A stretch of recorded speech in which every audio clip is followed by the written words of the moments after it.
Good afternoon. I'm very pleased to be here this afternoon to share with you some of my thoughts and some of how I've gotten to the position that I find myself right now. Gifts. When I was 13 years old, my uncle took me to Andros. As a matter of fact, he took me to the same Andros that has the third largest barrier reef in the world, the same one that some of the earlier speakers referenced. And I remember seeing a pod of dolphins. And you know, in my age group, I grew up on flipper. So I assumed I'd swim out to the dolphins and we would make a bond. Well, that's exactly what I did. I put on my snorkeling gear and I swam out to them. And as I got within I'd say about 3 feet, I was terrified. I saw those conical teeth. I looked at the size of that animal, and I said to myself, I got to get out of here. But the thing was, though, that really changed my life. It was then that I knew that I wanted to bring law and environment together. It was really in that moment. That one moment actually changed my life. And I've actually chased that ever since. And I've chased that in a country where we have no environmental laws, where developers come here and do as they want, where residents do as they want, where our political class enables this and enables this kind of abuse. So this is what I decided to do with my life. That was a decision that I made. Now the jury's still out whether that was a wise decision, because my eldest daughter is getting ready to go to college and I'm thinking maybe we should check things out, but I don't regret it. I chased it my entire life. I went to the University of the West Indies. The government paid for my education. I did a degree in ecology. And then I did my law degree, and then I came back to the Bahamas, and I started working at the Department of Marine Resources. And the first thing I came up with was a plan for sustainable fisheries throughout the Bahamas. Well, my boss looked at me and said, look, go and sit over there. But the thing is that we need a plan, and we need a plan. And what I'm talking about this afternoon, is really a sustainable future. There can be no sustainable future, none, unless we plan for it. It's not just going to happen. You know, we can't expect somebody to plan this for us. This is something that we have to do for ourselves. And I listened to some of the talks, and I was very impressed. And one of the underlying themes is that we have to value ourselves. Nobody can value ourselves for us. Nobody can come here and say, well, this is what this is worth. We have to establish its worth and then posit that on people who come here. In my estimation, the Bahamas is where the United States was in 1969, particularly a New Providence setting. The reason why I say that is because back in the 60s, through the indiscriminate use of pesticides, DDT is a very classic example, and what was happening with the weight of the birds crushing the actual eggs that they were nesting. Nobody could ignore it anymore. You had mercury poisoning going on in Japan. You had birth deformities. Nobody could ignore it anymore. And so they said, oh, we got to do something about it. So the first thing that happened was they passed Environmental Protection Act, and that ushered in sort of the whole movement. Now at this time I wasn't even in school at that time. I was just entering the world. But this was an important milestone. The Bahamas is at that milestone. There's none of you in this room that can say, in all honesty, just take the beaches, for example. Just take the beaches. None of you in this room can say that things are the way they used to be in terms of water quality, in terms of the amount of sand. We've seen beach reclamation at Goodman's Bay. No, not Goodman's Bay, I'm sorry, Saunders Beach. We've seen beach reclamation at Montague, beach erosion, unsustainable practices. These things are happening. What's happening is really unregulated development. From an ecological point of view, the Bahamas is one big coast. I mean, our number one resource that we have is our coast and our coastline. The reason why I say that is because the ecologists will tell you that there's no hinterland in the Bahamas. There's no island wide enough with purely terrestrial influences on its ecology. That's what they would tell you. They will say that we are influenced by the ocean. And so the number one resource that we have, that we are trading, is our coastline. Well, the funny thing about that is Bahamians have known that for generations. In modern times, our country was settled by the Lutheran adventurers. Well, the first crew that came here did their stuff based on agriculture, and they didn't get too far. They suffered enduring hardships until the 1640s, the next wave that came from Bermuda, well, they were seafarers. And we have been seafarers. The coast has been our existence, our safety blanket ever since. And make no mistake about it, the coast is what everybody wants when they talk about coming to the Bahamas, when they talk about Bahamian development. They're talking about getting a hold of the coast and locking you out. What are some of the consequences of unregulated development? We have unsustainable tourism. Big problem. When you talk to the people at the Ministry of Tourism about sustainable tourism, you know what they think that means? They think that means sustaining tourism. So you're saying to yourself, no, I'm not talking about sustaining the numbers. I'm talking about something that is sustainable so that this young man sitting right here, Wilfred, that his grandchildren can say Wilfred did a good job managing that natural resource. That the carbon footprint from this point onward is net zero. That's what we're talking about. We have industrial impacts. We have groundwater contamination. Here's a big one. We have lack of public consultation on major developments that impact the lives of people.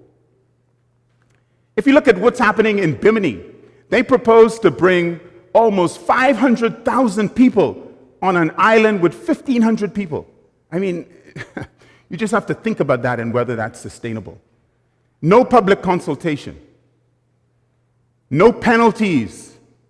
No penalties. You've seen the abuses of the cruise lines. When I worked at fisheries, they would clean their hulls. They'd scrape off the paint, which is loaded with anti-marinicides to stop marine organisms growing on it. We have uncollected tax revenue. I'm proposing that the only way that we can have a sustainable Bahamas is through a Bahamas Environmental Protection Act. That's what I'm saying. That all of my experience has led me to believe that this is the way, one of the many ways, but I think this has to be cornerstone. We have to have an Environmental Protection Act, Environmental Protection Bill, which I've dubbed the Bahamas Environmental Protection Act. It has to consist of primary legislation, which is, all that means is a general framework. That's all that means. Supported by secondary legislation, which will establish regulatory standards for the abuses that we see going on right now. Right now, the abuses that we see. When I first got into this, after I graduated from university and graduated from law school, I said, let's find the existing environmental legislation. It's a piecemeal all over the place. This is some of the main ones that I found. There are more. Believe you me, there are more. These are the main ones. The Environmental Health Act, the Conservation and Protection of the Physical Environment of the Bahamas Act, the Antiquities, Monuments, and Museums Act, the Coast Protection Act, the Wild Birds Protection Act, the Plants Protection Act, the Fisheries, Resources, and Jurisdiction Act, and the Planning and Subdivision Act. I put in the unknown there. The reason why I put in it, because if you work in this industry long enough, and I've been at it 24 years, there's always going to be some obscure act that somebody finds. But imagine yourself as a developer. You're coming into the country. You're coming from a regulated environment. If you're coming from the United States, where most of our developers come from, you're used to federal regulations. You've got state regulations. You've got county regulations. You got to deal with your township and your neighbors. In the Bahamas, you have nowhere to go to say, well, this is what we expect from you. And you know what the result of that is? Total and utter confusion. It lends itself for corruption. It lends itself for secret deals. And I'll tell you this, that the majority of developers that come here want to play by the rules. They just don't know what the rules are. The rules are being made up as we go. And that's the real problem. And I have a problem with that.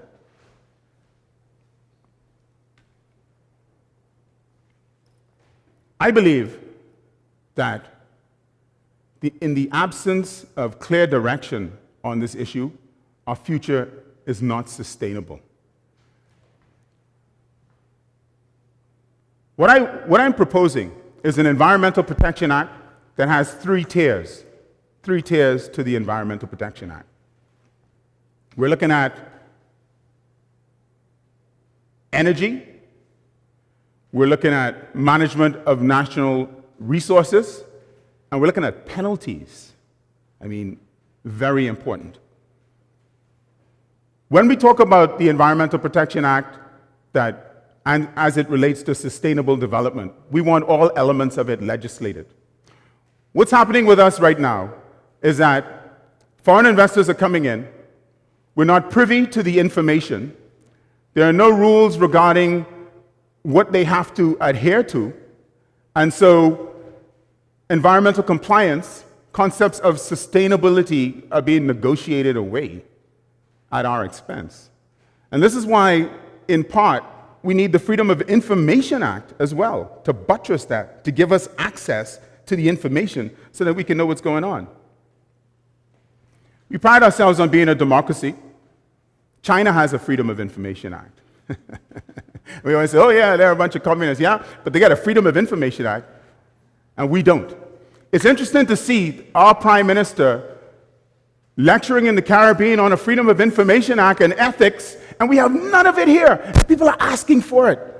We've asked for it over and over again. Successive governments have denied it. Well, let's talk about how we're going to ensure a sustainable future for my grandchildren and their grandchildren, because I hope I live long enough to see mine, and I hope it's a Bahamas that we can be proud of.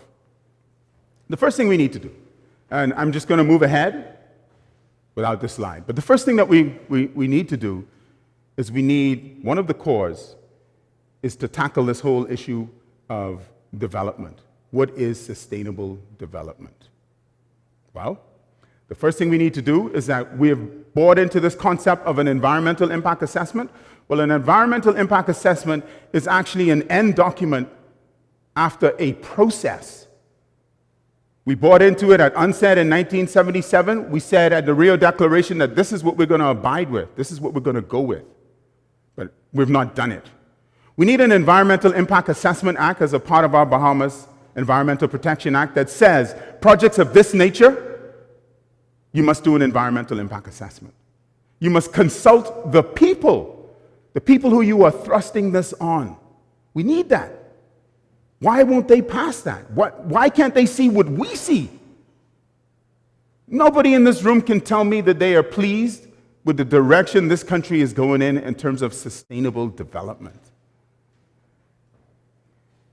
We need that one of the primary tiers of that legislation to talk about an environmental management plan, which is a process by which the developers would have committed themselves to. We need that. That's very important. We need that as an assessment tool to understand what is happening to our country.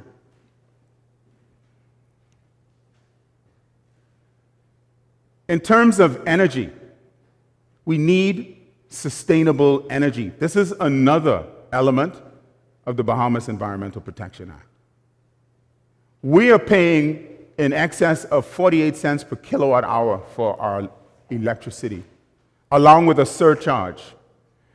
In October of 2010 to February, I believe it is, of 2011, our surcharge increased by 170%. The cost of fuel, which the surcharge is supposed to be for, increased by 23%. I mean, we just need to think about that. We have a country that lies in the Tropic of Cancer. That means it's hot. Come on, man. We're not producing any of our energy from renewable sources, any of it. Whether that energy is wind, tidal, or solar, none of it. None of it. BEC produces none of it. Despite the fact that in places like Acklands and Crooked Island, iguana. You have remote, isolated populations, you have abundant sunshine, and you have the opportunity to show that this can be done. I mean, those examples are actually textbook perfect examples of the cause for renewable energies. They're textbook perfect. You have Germany producing more energy from renewable energies than the Bahamas. I mean, this is the madness that we suffer under. When we talk about the regulations that go along with this primary legislation, and we looked at energy, we have to look at effluent discharge as well. We have to look at how do we regulate this? Is this sustainable? We have to value ourselves. In the over the hill community, which is just over yonder, study after study from the Water and Sanitation Department have shown that the wells, the water that they're drinking is contaminated, that the risk for widespread outbreak of disease is very, very real. This has to do with effluent discharge, sewage in particular. These are very real threats. Where are the regulations that speak to that?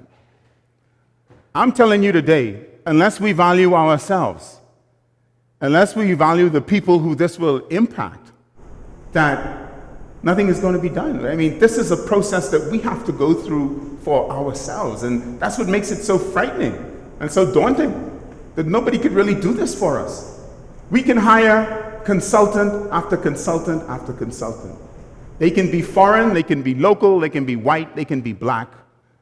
They can't do this for us. This is an internalization that has to come from within us.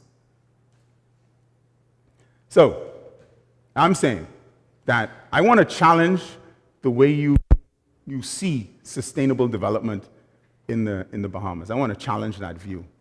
I want to challenge how you see sustainable tourism. When you read in the newspapers and you see this mega project and that mega project, I want to challenge how you think about that. I want to say to you that for most of the mega projects, they're coming and they're seizing your coastline at a fraction of the price. If you really look at it, you read nothing in these mega developments about police stations, about hospitals being built in, about public access to the beaches, right? In the Bahamas, we're very proud of the fact that nobody can own the beach. They told me that when I worked at fisheries. Nobody can own the beach. You can own up to the high water mark. You can get in there. But how can you get there if you don't have a boat? How can you get there? How can you get there if you don't live by the coast? Every holiday weekend, including the big one, Majority Rule Day, which is a celebration of empowerment, Bahamians get to wander around, especially the ones in New Providence. They get to wander around and think about empowerment in terms of getting to the coast. Those walls you see at the gated development, they're not really to keep the people in. They're to keep us out. The point I'm making is that we cannot develop our country in this piecemeal sort of way. We need legislation that serves as a guide. We need each island, to have its own land use plan policy with zonation so that we know what is going where, with the process of public consultation well laid out so that there's no more secrecy in terms of heads of agreement so that we don't understand what is coming, what is actually coming at us. We need that. I mean, we have none of these things now. And these things are so simple. This is just the basics. I'm telling you that business and the economics of this country would change if we could do that. In the Belize Alliance of Non-Government Associations case, which was tried at the Privy Council, they were saying the same thing. And one of the things they said, which is, whether we like it or not, that's our highest court. One of the things they said was that a foreign investor, or any investor for that matter, ought to want and appreciate a clear legislative environment. I'm saying to you that this is never going to happen unless we demand it. And for that internal barometer to click within ourselves, we have to say to ourselves, look, this is how we feel about this, that this is important to us. We have to actually demand this from our leaders. We have to say, yes, we understand that you're providing us with jobs, but we want something more. We want just a little bit more. We want responsible management of our natural resources. They belong to all of us. It doesn't matter whether we're black or white or Chinese, for that matter. It doesn't matter. It doesn't matter how you vote. It doesn't matter where you live. If you destroy the entire thing, there will be nothing left for any of us. Any of us. When they built Albany, they dug a channel through the largest freshwater lens on New Providence, the largest one. Nobody said anything. They had a public consultation meeting after the approval was given. The whole purpose of public consultation is to at least pretend that you're listening to me, to give me meaningful time to digest what you have said and an opportunity to get back to you with my feedback as to what I think about this and that. All of this happened, and it continues to happen. It's happening in Bimini right now. All of this happens, and it happens right under our noses. And anytime you say anything about it, they're quick to put a label on you. They've called Ferreira everything but a child of God. But I'll tell you one thing. They've never said that what I'm saying is not true. They've never said that. Never said that. So I want to remind you, while we're here in comfy Nassau, the capital, for good reason, I want to hear this. Not every Bahamian lives the way we do. Not every Bahamian. By that I mean this. Some people in the Bahamas rely on the environment to eat. My cousins in Acklands and Cat Island and South Abaco, they rely on the ability to go to the creek to get something to eat. That's how they survive. Not everybody lives this way. Not everybody, when they're hungry, goes to McDonald's and has that option to go to Burger King. And in a lot of instances, big government is just pushing down on them. Just pushing down on them. These are really the voiceless amongst us. The environment is really the voiceless amongst us. So I'm challenging you today to give voice to them, to demand better from our leaders. I'm saying to you that we do have the power, that we can change this. It seems like a juggernaut, but you know something? We have to change this. We have to change it. And this is actually the challenge of our generation, to make this change so that we can pass on this country better than when we met it. Thank you very much.